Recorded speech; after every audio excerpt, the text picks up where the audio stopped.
Sometimes it's good to do hidden expansions, but generally, if you're playing against someone who's this good, I mean, as we saw in that game with Iris versus Savior before, some cheese strategies don't always work against someone who's this good. Okay, so we're going to see a fast expand on this map. That's pretty common for this map. For the Protoss? For the Protoss on this map, definitely. Okay, so who are you cheering for in this game?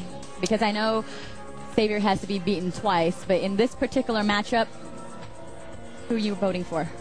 Well, I would, if I had to bet money, I would probably bet that Savior can win.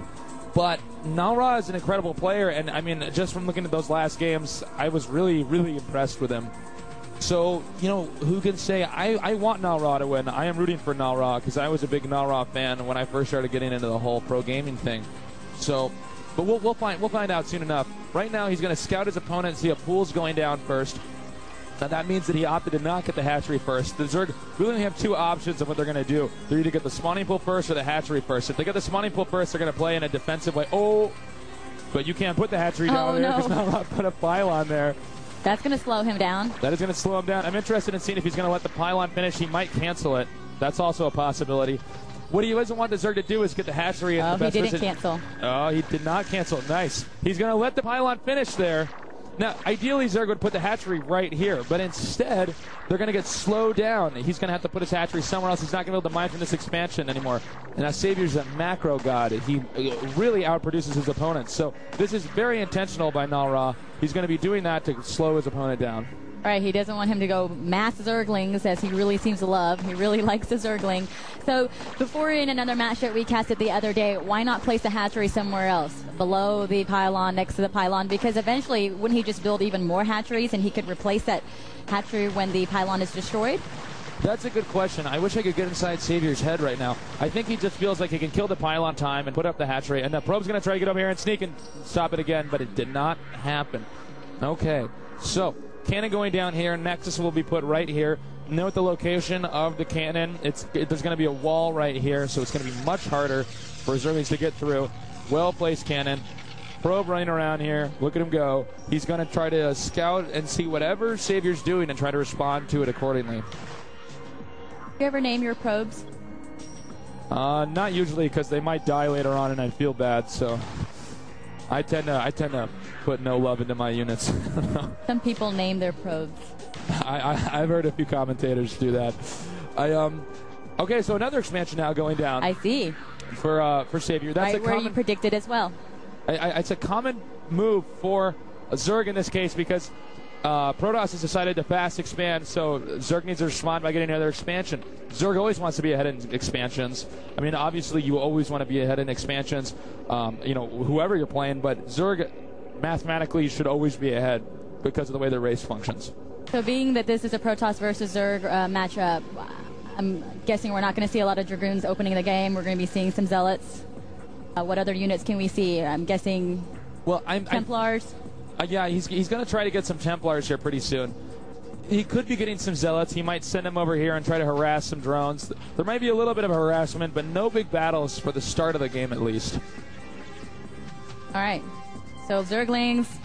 And I think we mentioned before, now the Zerg, very versatile. They can go with a lot of different strategies against Protoss. So based on his build structure right now, spawning pool early, what kind of units do you predict that we're going to see? Well, he's getting the layers, so I can assume he's either going to get a Spire or a Den, and then he's going to get the Lurker upgrade if he gets the Den. Exactly. Okay. Although, you know, it's possible for him to go Hydralisk too, and maybe he's going to get Overlord speed.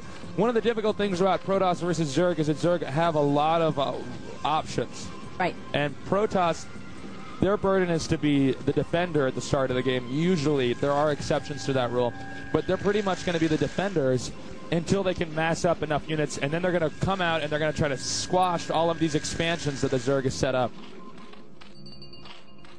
All right, so the hatchery there is already up for him. Now, how important are upgrades? They're very important, especially for Protoss versus Zerg. You actually focus a lot more on upgrades early in the game. You want to get the weapons upgrade because of the weapons upgrade. If a Zealot hits a Zergling, normally it takes 3 hits to kill a Zergling. With the +1 upgrade, it actually takes 2 hits to kill the Zergling. So, and that's actually a really big deal. You know, when the game starts to pick up. Hey, they look also what need I to get see the over Psionic here. Storm upgrade, and I also see a Starport going down. Yeah, he's going to use that to make a Corsair. Start chasing the Overlords. He's going to use that kind of like a flying Overlord, so to speak. I mean, a really fast Overlord that can scout. He's going to use that Corsair to harass Overlords to see what his opponent's doing, and he did get that. I actually thought the Overlord was going to get out of there. He did manage to get that Overlord. That is going to slow Savior down a little bit. So now he's been slowed down twice. He didn't get his initial hatchery out in his expansion with a pylon in the way. Now he loses an Overlord. Definitely. Nalra has made a few good moves right now, and it seems to kind of be getting him a little bit ahead in the game. I hope it's enough to really take on what Savior has to offer this game. So here comes the flying Corsair. He's going to see that the Spire and the Den are about to, well, the Den's done, and the Spire's about to so that finish. Overlord is in trouble. There's nothing to save him now. He's slowly floating away, the flying farm. Now, look, the Hydralisk is going to try to stop the Troller from getting. He does not want to lose another Overlord. Every little Overlord counts. Is he going to get it? He did get it. He's going to pull back out again. 2 Corsairs now flying around. Now, the timing of this build, he has actually made a Hydralisk to guard each of the Overlords in the location. And he's also getting Scourge now to kind of fight off these Corsairs. Now, notice he keeps getting Corsairs. He's not stopped. That's going to be a little bit difficult for the Zerg because there are Overlords around the map that are not safe from these Corsairs.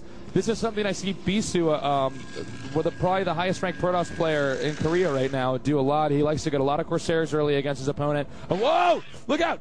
All right, careful. You had to dodge that Scourge. You do not want to lose any of those Corsairs.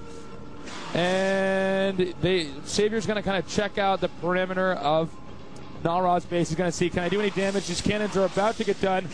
He's going to control this Corsair very carefully over the cannons. Oh.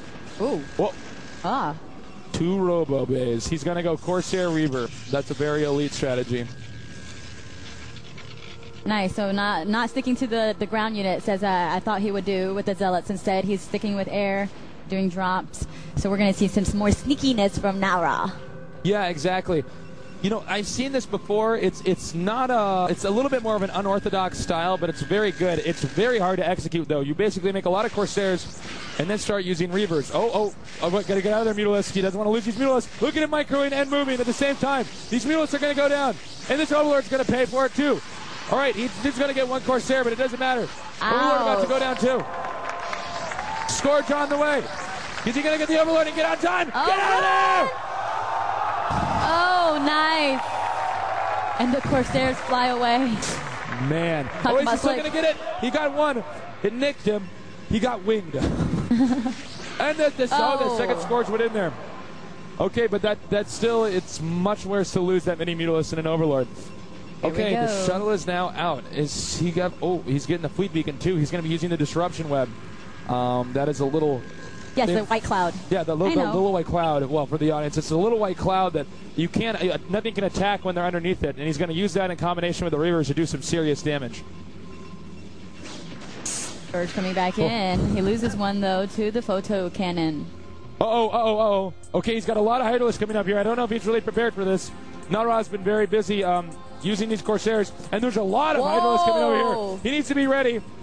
I think he actually, in a sense, tricked Nalra into making too many Corsairs and thinking that he was actually going to go mass Mutalisks. Here comes the army now. Nalra's got 2 Reavers to help. He's going to need these Reavers to help defend.